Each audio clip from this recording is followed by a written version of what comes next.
네, 행복한 아침 함께하고 계신 지금 시각이 8시 13분 막 됐습니다.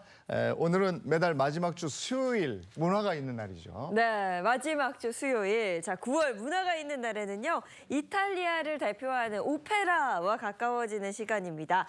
저같이 오페라를 잘 모르는 오페라 입문자에게는 굉장히 중요한 시간이기도 하죠. 네, 이분이 딱 적임자입니다. 세계적인 오페라 축제 아레나 디 베로나의 오페라 투란도트를 국내 최초로 유치한 분입니다. 이소영 단장과 함께합니다. 어서 오세요. 네, 솔오페라단을 이끌고 있는 이소영입니다. 반갑습니다. 네, 반갑습니다. 저희가 7월부터 8월 그리고 오늘이죠. 이 시간까지 3번의 문화가 있는 날에 걸쳐서 아레나 디 베로나의 오페라 투란도트에 대해서 배워가고 있는데요. 그런데 그 시간 동안 이 질문을 한 번도 안 드렸던 것 같아요. 그 아레나 디 베로나 투란도트 한국 공연은 어떻게 성사된 걸까요? 네, 올해가 한국과 이탈리아의 수교 140주년 되는 해이죠. 그래서 한국하고 이태리하고 상호 문화 교류회가 2년 동안 지속됩니다. 그래서 이태리 문화원과 함께 어떤 작품을 이 문화 교류회 해에 올리면 좋을까를 같이 논의하다가요. 저 사실 처음에는 아주 조금 쉽게 이태리 밀라노에 있는 라스칼라 극장 오케스트라를 그냥 한국에 초청하는 것이 어떻겠냐라고 제안을 했었는데 이태리 문화원장님이 오히려 아레나 디 베로나를 데려오는 게 어떠냐라고 말씀하셨어요. 사실 근데 아레나 디 베로나가 너무 어마어마하기 때문에 뭐 이게 과연 가능할까? 반신반의하면서 그냥 레터를 썼죠. 근데 의외로 긍정적인 답이 바로 오더라고요. 그 편지를 쓸 때 네. 어느 정도 투란도트 유치에 대한 자신감, 뭐 예상 같은 건 하셨어요? 글쎄요. 너무 큰 규모니까 이게 뭐 사실 이게 공연이 콘서트나 오페라 예술의 전당에서 하는 게 아니고 기중기, 크레인 이런 게 막 들어가서 공연했던 작품을 해체를 시켜서 한국에 또 배를 45일간 띄워서 한국에 가져와야 되잖아요. 그리고 또 설치하고 다음에 또 해체시키고 이런 과정을 거쳐야 되는 거기 때문에 야 이게 과연 현실적일까? 비현실에 가깝다. 이런 생각을 하면서 사실 문을 두드리게 됐습니다. 사실 이렇게 겸손하게 이야기를 해주시지만 제가 또 인터뷰를 이소영 담자님과 하지 않았습니다. 이거 정말 쉽지 않은 일이더라고요. 많은 사람들이요 한국에서 이 아레나 디 베로나 투란도트 공연을 볼 수 있는 것, 한국에서 우리가 이렇게 쉽게 볼 수 있는 것은 사실 이 단장님의 이 요구가 좀 컸다라는 생각이 저는 취재하면서 들었는데요. 이 이탈리아 문화원장님의 제안에 이 단장님이 주저하지 않고 이 바로 편지를 썼다는 거예요. 한국에서 하자라고 여러 차례의 현지 미팅이 있은 후에 이렇게 한국에 공연을 올리게 됐다라고 합니다.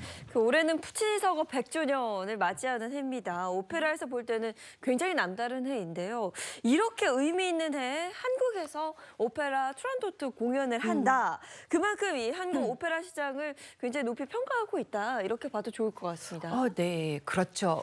사실 이 작품이 성사된 것도 한국의 시장의 가능성을 아레나 디 베로나 측에서 그만큼 높이 평가를 했다고 볼 수 있습니다.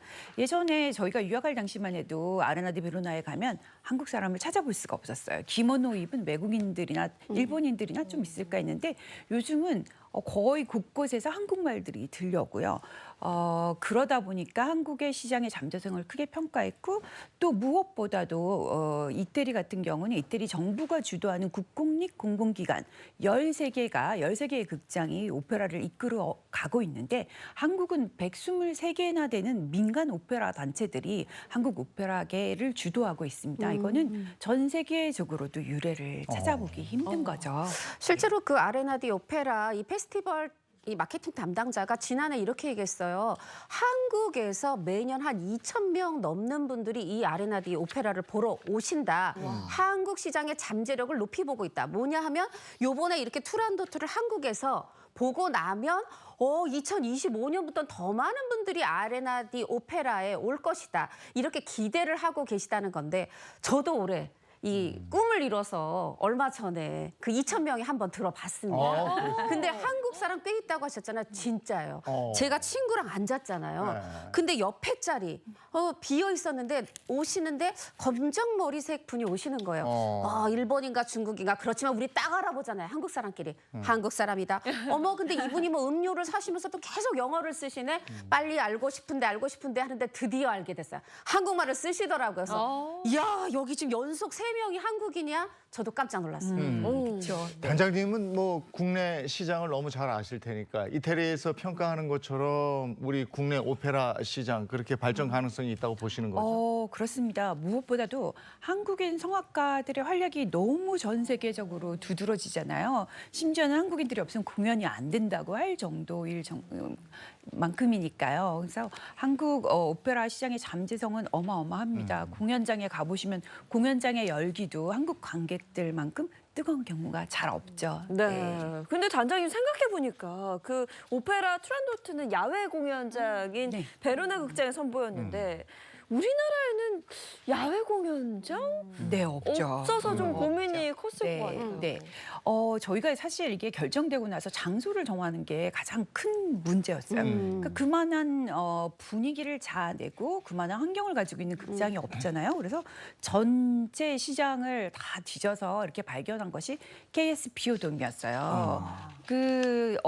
이전에도 상암이나 잠실에서 공연을 한 적이 있었지만 대부분 이제 반응들이 너무 멀어서 잘 안 보였어.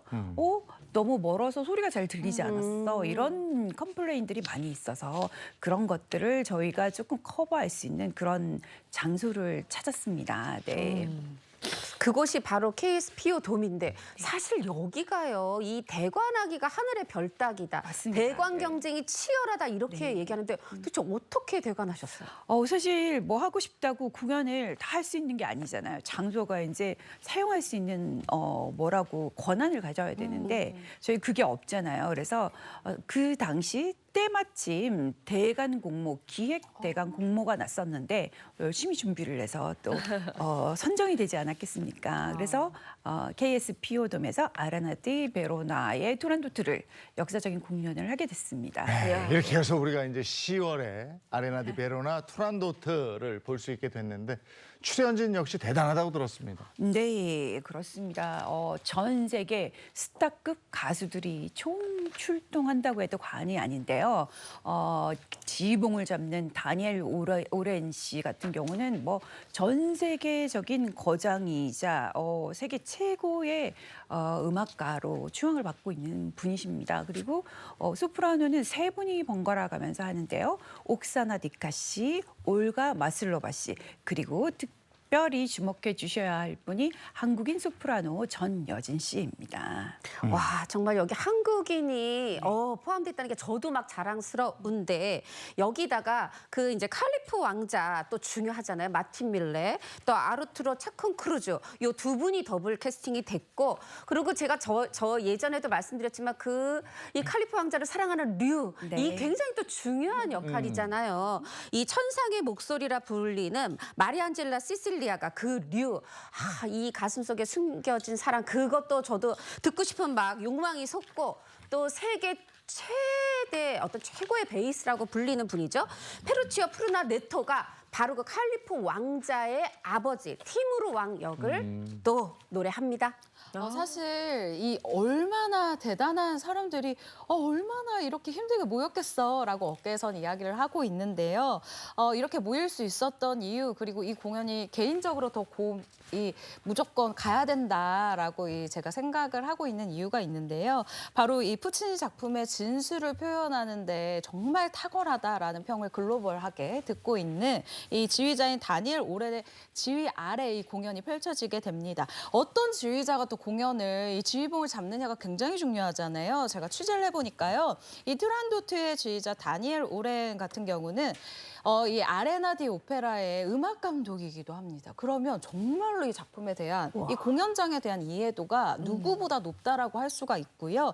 캐스팅에도 일일이 정말 관여를 했다고 하거든요. 그만큼 완벽한 캐스팅이 이루어졌다고 하니까 테니까요. 기대하셔도 좋을 것 같습니다. 네, 오페라에 출연하는 출연진은 어떻게 선발이 될까? 이 부분도 굉장히 궁금해서 직접 한번 들어보기로 했습니다. 오늘 깜짝 초대 손님을 모셨는데요. 한국인 최초 아레나 디 베로나에서 투란도트 역을 거머쥔 소프라노 전현지 씨 함께합니다. 어서 오세요. 네, 반갑습니다. 안녕하세요. 안녕하세요. 인사 먼저 부탁드릴게요. 안녕하세요. 아레나 디 베로나에서 한국인 최초 투란도트 공주 역을 맡은 전여진입니다. 네, 반갑습니다. 야, 이 투란도트 역, 그 공주 역, 주인공 역 어떻게 캐스팅이 됐습니까? 작년 10월 우연히 저의 연주를 들은 아레나 디 베로나 예술 감독이자 극장장인 체칠리아 가스디아 씨에게서 베로나 필하모닉 극장의 오페라 가면 무도회에 아멜리아 역 커버를 맡아달라는 연락이 왔었어요. 커버는 혹시 출연자가 사고가 나거나 아플 때를 대비해서 한 사람을 대역으로 미리 준비하는 것을 말하는데 그런데 12월 공연이 끝나고 2월 말에 갑자기 이번 시즌 투란도트 캐스팅 오디션을 받으러 오라는 연락을 받았습니다. 엄청 떨리는 마음으로 극장장과 예술 스태프들 앞에서 노래를 했고요. 오디션이 끝나고 그 다음 날 바로 오디션에 합격했다는 연락을 받았어요. 그래서 5월 20일부터 베로나에 머물면서 다른 가수들과 함께 올해 아레나 디 베로나 투란도트 연습에 합류하게 되었습니다. 네. 와 정말 듣는데 왜 제가 다 소름이 돋죠? 저도 네. 소름 돋았어요. 세상에 커버로 시작하셨는데 이제 당당히 투란도트 공주역까지 가셨는데 사실요 이게 쉬운 일이 아닙니다. 아레나 디 오페라 여기가요 연습하다가도 좀 노래를 못하는 것 같아 역량이 부족해 막 이러면 중간에 해고를 한다고요. 왜냐하면 이미 많은 세계적인 이 오페라 가수들이 다 대기하고 있고 이 레퍼토리를 다 외우고 있는 거죠. 그러다 보니까 특히나 이 소프라노는 층이 두터워서 언제든 딴 사람으로 대체할 수 있어. 이런 자신감이 아레나 디 오페라에 있나 봅니다. 그러나 우리 또 전여진님은 이 굉장히 탁월한 연기력, 이 가창력으로 끝까지 연습 쫙 다 맞추시고 바로 올해 이때에 이 아레나 디 오페라 무대에 섰던 거죠. 근데 그 이탈리아 무대에 서신 분이 또 다시 한국에서 우리에게 노래를 들려주시는 겁니다. 예. 근데 방금 이제 저희는 이야기만 들어도 막 저도 소름이 저도 소름 돋았거든요. 돋았어요. 근데 한국인 최초로 투란도트 공주역으로 캐스팅됐다. 딱 이야기 들었을 때 어떠셨어요?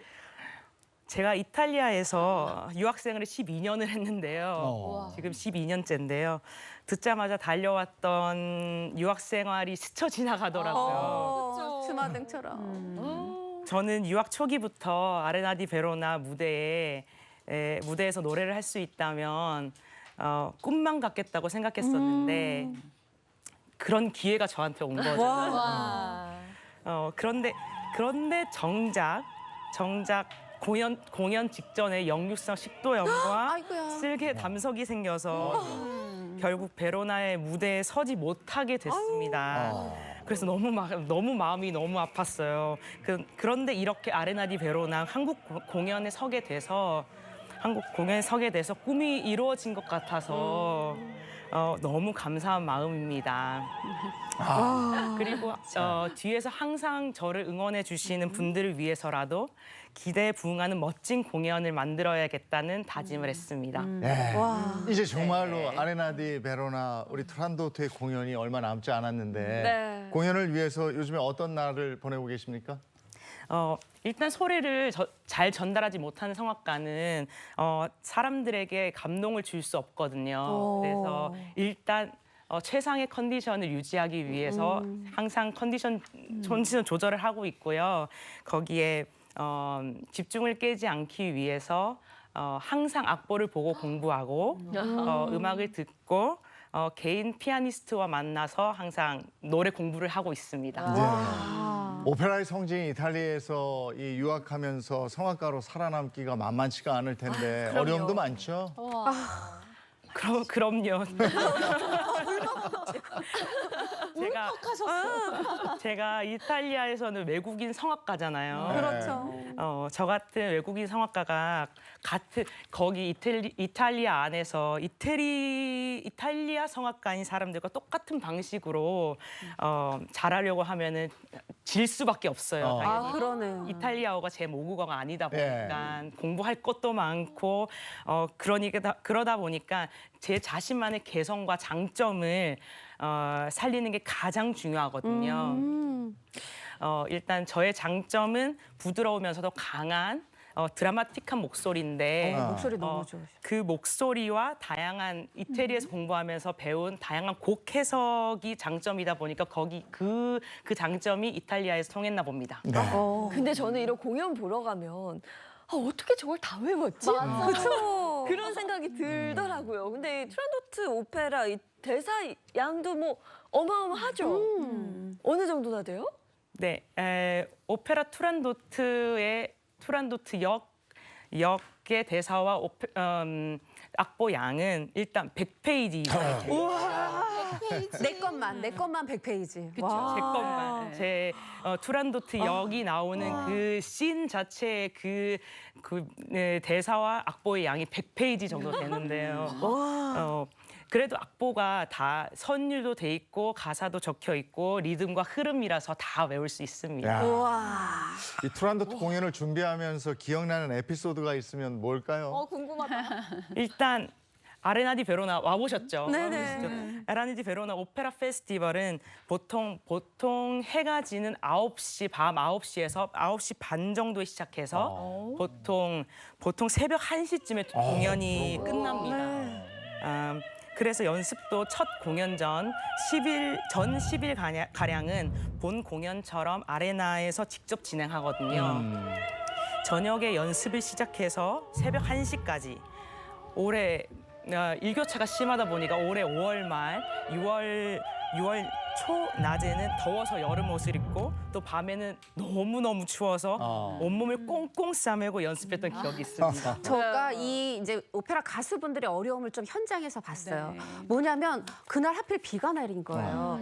비가 내렸는데 1막을 다 부르다가 마지막 곡쯤에서 비가 너무 와서 이제 일단 퇴장을 했어요. 그래서 다시 시작을 해서 저는 그 노래 부르고 2막으로 가나 보다 그랬더니 그 노래만 한 곡 딱 하더니 인터미션 또 쉬는 거예요. 원래대로 이거 뭐지? 근데 또 2막을 보고 다행히 됐구나. 또 인터미션 갔고 이제 3막에 가는데 비가 또 오는 거예요. 근데 이게요. 100분 동안 비가 계속 오면 환불을 해준다는데 그 시간이 이미 새벽 1시인 거예요. 이거 100분 기다려서 표값 받느니 빨리 저도 돌아가고 싶고 이 비의 양이 도저히 제기할 것 같지가 않은데 아니 저는 보는 것만으로 힘든데 이분들은요. 그렇게 비가 왔다 그쳤다 막 밤에는 너무 추워지는데 똑같이 민소매 옷을 입고 나와서 놀라운 건 이 콜로세움 같이 생긴 이 아레나를 다 울리면서 노래하시는 거 보면서 이거 아무나 하는 일이 아니다. 제가 진짜 그 생각했습니다. 프로는 프로입니다. 근데 그 트란도트 역은 트리플 캐스팅이잖아요. 네네. 그렇게 하신 이유가 있을까요?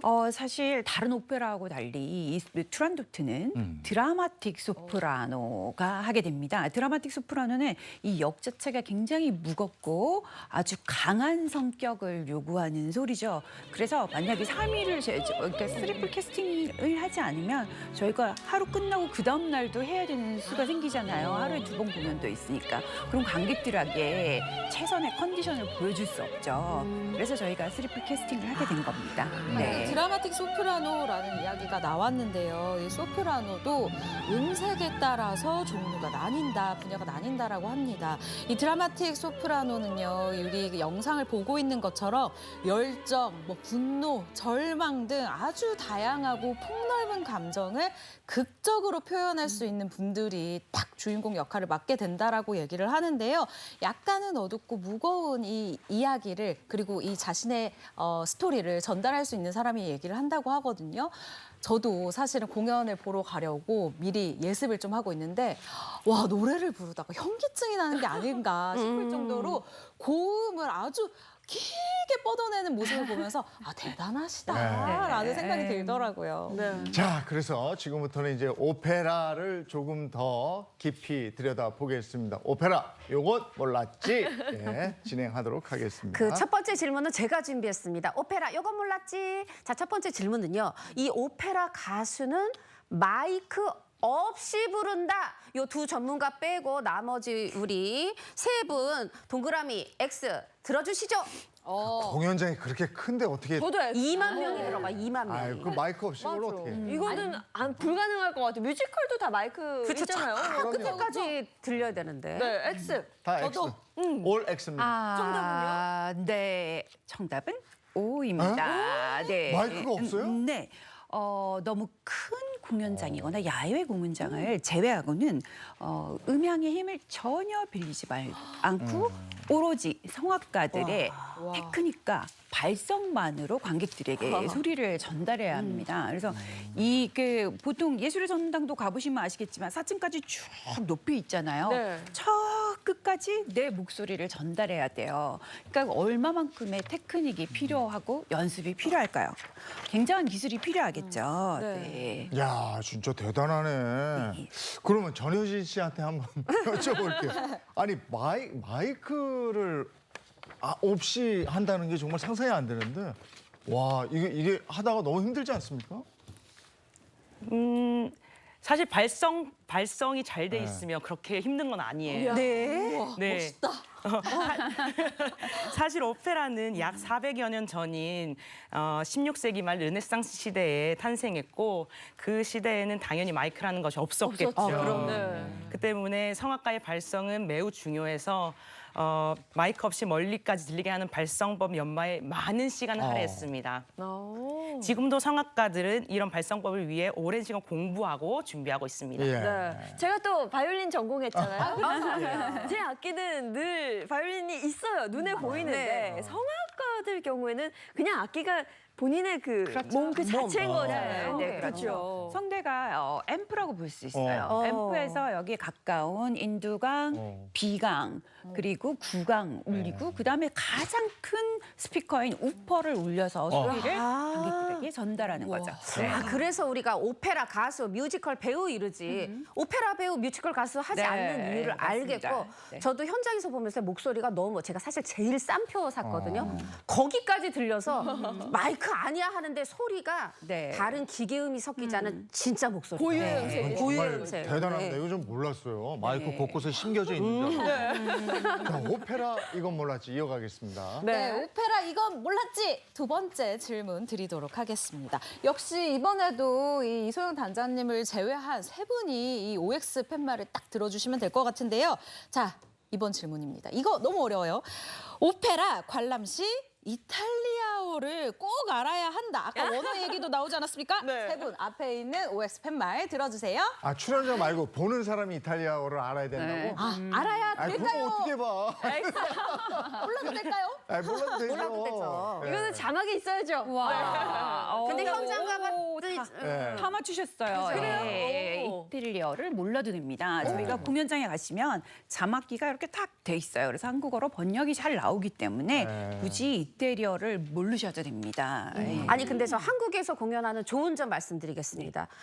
이탈리아는 아닌데 그 밑에 자막인데 영어 자막인데 자간이 너무 좁고 저 멀리 있는데 비까지 오니까 거의 뭐 네. 소리만 들었습니다. 네. 네. 근데 한 가지 궁금한 게 오페라에서 이 자막 사용 언제부터 하는 거예요? 사실 그리 오래되지 않았어요. 이탈리아 오페라 종주국인 이태리에서도 그리 오래되지 않았는데요. 사실 자막을 보면 곡의 작품에 몰입하는데 조금 방해가 되잖아요. 네, 그래서 미국이나 다른 서양 국가들에 비해서 이태리는 좀 늦게 시작을 하게 됐습니다. 네, 아마 이 방송 보시면서 나도 한번 꼭 가서 보고 싶다 많이 생각을 하실 것 같은데 혹시 그 트란도트를 볼 예정이거나 고민하고 계신 분들께 한마디 해주신다면 듣고 싶습니다. 네. 사실 요즘 다들 너무너무 힘들다고들 하시잖아요. 그 소리가 주는, 사람의 소리가 주는 감동은 다른 어떤 것이 주는 것과도 다릅니다. 맞아요. 그리고 맞아요. 여기 이 사람의 소리는 고유의 주파수가 있어서 방송으로도 보고 그리고 또 OTT로도 볼 수 있지만 현장에서 봤었을 때 가장 큰 감동과 전율을 느낄 수 있습니다. 그래서 희망과 사랑의 메시지도 들으시고 또 그 더불어 감동도 느끼시길 바랍니다. 네. 전여진 님도 한 말씀 해주시죠. 네, 최초로 내한하는 오페라 투란도트는 눈과 귀가 즐거운 공연이 될 거라고 확신하는데요.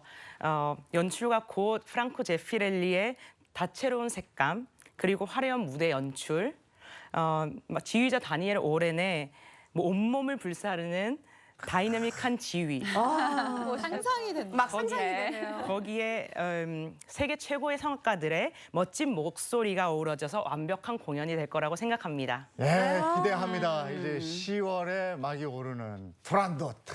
야, 한번 보고 싶어요. 우와. 네, 지금까지 말씀 전해주신 이소영 단장님, 전여진 소프라노 고맙습니다. 감사합니다.